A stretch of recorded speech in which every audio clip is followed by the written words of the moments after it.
Jadi hari ini kita belajar, saudaraku, dari firman Tuhan, ya, bahwasanya semua pencapaian-pencapaian atau goal-goal dalam hidup kita, ya, biarlah itu sesuai dengan kehendak Tuhan. Amin. Itu secara umumnya. Dan kalau itu belum sesuai kehendak Tuhan, jangan teruskan di situ. Biar kita evaluasi lagi, ya, kita cek lagi, kita luruskan lagi, sehingga setiap hari, ya, setiap minggu, setiap tahun, sepanjang hidup kita, ya, kita tetap menuju kepada goal yang ditetapkan Tuhan bagi kita masing-masing. Kalau Billy Graham berkata, ya, manusia ini kecuali dia kembali kepada Tuhan, karena pada waktu dia diciptakan dihembuskan Tuhan nafasnya kepadanya, jadi hidupnya itu berpusat kepada Tuhan. Kalau bukan ke situ goalnya, apapun yang dicapainya tetap ada kekosongan. Ya, banyak orang berpikir, aku kalau nanti sudah lama hidup, akhir-akhir hidupku biarlah aku hidup senang, tidak ada persoalan karena semua udah cukup, uang udah cukup, ini udah cukup. Saudaraku, sekiranya pun itu tercapai, ya, hidup tidak ada persoalan atau semua persoalan bisa, tetap aja ada kekosongan di dalam hati, tetap saja pencapaian itu tidak seperti yang dikehendaki Tuhan, sehingga jiwa kita, roh kita tetap tidak puas. Hari ini biar kita luruskan semuanya. Haleluya, saudaraku, masing-masing kita. Amin. Dan kita melihat dari firman Tuhan bagaimana seorang yang sebenarnya dia, kalau dilihat dari dunia pun dia sudah berhasil, dan kalau dia secara rohani pun sebenarnya dia orang yang berhasil, tetapi dia meluruskan jalannya, dan dia berkata itu semuanya sampah, semuanya itu, ya, aku mau betul-betul lah mendapatkan, ya, apa yang sesungguhnya yang paling penting dalam hidupku. Saudara tentu tahu, yaitu Rasul Paulus. Ya, kita baca dalam Filipi 3, buka Alkitab kita, saudaraku. Filipi 3, 1, 2, 3. Tapi apa yang dulu merupakan keuntungan bagiku, sekarang ku anggap rugi karena Kristus.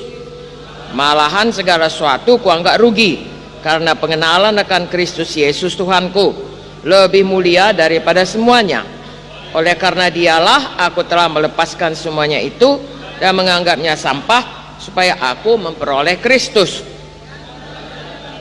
bukan dengan kebenaranku sendiri karena mentaati hukum Taurat, melainkan dengan kebenaran karena kepercayaan kepada Kristus, yaitu kebenaran yang Allah anugerahkan berdasarkan kepercayaan. Yang ku kehendaki ialah mengenal Dia dan kuasa kebangkitannya dan persekutuan dalam penderitaannya, di mana aku menjadi serupa dengan Dia dalam kematiannya, supaya aku akhirnya beroleh kebangkitan dari antara orang mati.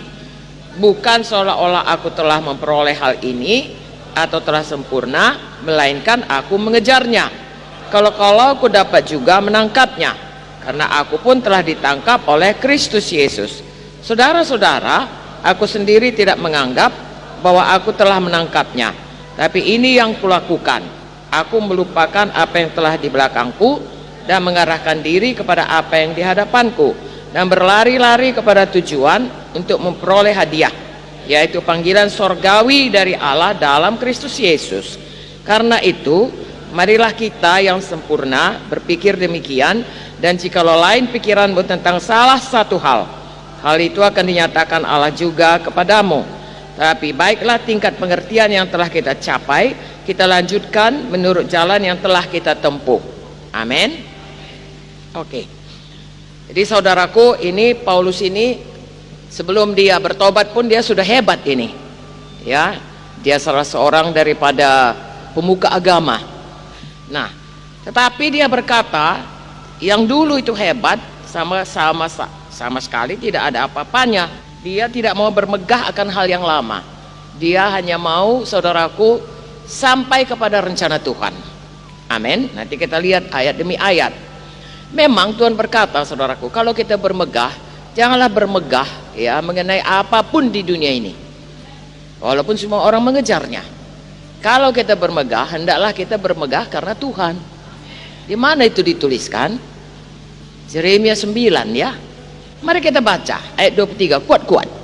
Beginilah firman Tuhan, janganlah orang bijaksana bermegah karena kebijaksanaannya, janganlah orang kuat bermegah karena kekuatannya, janganlah orang kaya bermegah karena kekayaannya.